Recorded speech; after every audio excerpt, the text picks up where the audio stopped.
खुशी खुशी मोहन नगर में रहती थी। उसकी 2 बहुएं थी, पल्लवी और शिवानी। एक दिन दोनों बहुएं रसोई में काम कर रही होती है कि तभी उनकी सास सुषमा उन्हें बुलाती है। अरे बहू, जरा इधर तो आना। शिवानी, जरा जाकर देखना सासू माँ क्या कह रही हैं। दीदी आप ही देख लो ना जाकर, आपको भी तो सुनाई दे रहा है। अरे मैं आटा गूंद रही हूँ ना, तुम चली जाओ। हाँ तो मैं भी तो सब्जी काट रही हूँ ना दीदी। अरे बहू, जल्दी आओ। ओह, ये तो जाएगी नहीं। मैं ही जाकर देखती हूँ कि क्या करना है। पल्लवी सुषमा के कमरे में जाती है। जी मम्मी जी, क्या हुआ? शाम को घर पर कुछ मेहमान आने वाले हैं, तो तुम अच्छा सा खाना बना लेना बहू। ठीक है मम्मी जी, आप बता दीजिए क्या क्या बनाना है और कितने लोग आ रहे हैं। सुनील की मौसी जी और उनका पूरा परिवार आ रहा है। कुल मिलाकर 3 लोग और हमें मिलाकर हुए 9 लोग। तो अभी से ही तैयारी करना शुरू कर दो। और हाँ, घर की सफाई भी कर देना, हाँ, अच्छे से। जी मम्मी जी, सब काम हो जाएगा, आप चिंता मत कीजिए। पल्लवी शिवानी को घर में मेहमान आने वाले हैं इसके बारे में बताती है। क्या 9 लोगों का खाना बनाना होगा, घर की सफाई करनी है? बाप रे, सासू माँ ने तो हमें घर की नौकरानी ही समझ कर रखा है। ऐसा नहीं बोलते शिवानी, हम इस घर की बहू हैं और घर के काम करना हमारा फर्ज है।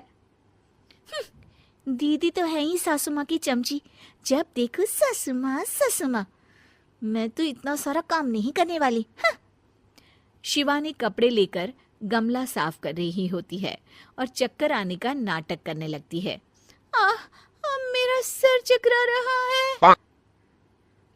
तभी वहां पल्लवी और सासू माँ जाते हैं।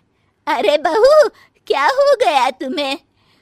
मम्मी जी, बहुत तेज सर में दर्द हो रहा है।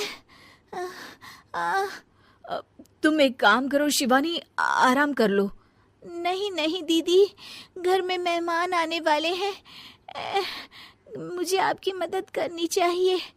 अरे कोई बात नहीं शिवानी, तुम आराम कर लो, मैं सब काम कर लूंगी। ठीक है दीदी, अगर आप इतना कह रही हैं तो आराम कर लेती हूँ। शिवानी आराम से अपने कमरे में मैगजीन पढ़ रही होती है। इसे कहते हैं आराम की जिंदगी। इतना सारा काम। चलो, सारा काम खत्म हो गया, शिवानी को देख आती हूँ। शिवानी अपने कमरे में ईयरफोन में गाने सुनते सुनते सो जाती है और उसके साइड में मैगजीन भी रखी होती है।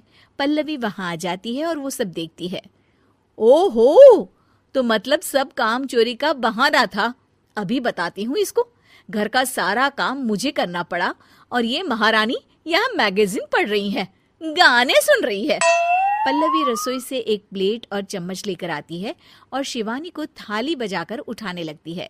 शिवानी अचानक से उठती है। उठ गई महारानी, गाने भी सुन लिए, मैगजीन भी पढ़ ली।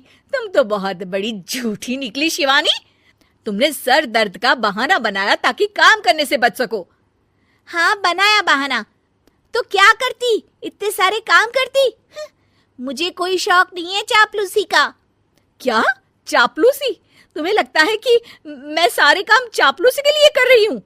और नहीं तो क्या। तभी वहां सासू माँ आ जाती हैं। अरे बहू, वो लोग बस आने ही वाले हैं, तुम तैयारियां कर लो। जी सासू माँ, तुझे तो मैं बाद में देखती हूँ। सब खाना खाने बैठते हैं और खाना शुरू करते हैं। तभी सुनील की मौसी बोलती है। वाह भाई वाह, खाना तो बहुत ही अच्छा बना है सुषमा जी, एक एक चीज में क्या स्वाद है। ये सुनकर शिवानी मुंह बना लेती है। उसे अपनी जेठानी की इतनी तारीफ रास नहीं आती। आपकी बहुएं तो बहुत ही अच्छा खाना बनाती हैं। हाँ, बनाती तो दोनों ही अच्छा है, पर आज ना ये सारा खाना बड़ी बहू ने बनाया है। छोटी बहू की तबीयत ठीक नहीं थी, सो इसलिए। मानना पड़ेगा सुषमा जी, आपकी बड़ी बहू तो बहुत ही गुणवान है। पल्लवी की तारीफ सुनकर शिवानी को जलन होती है।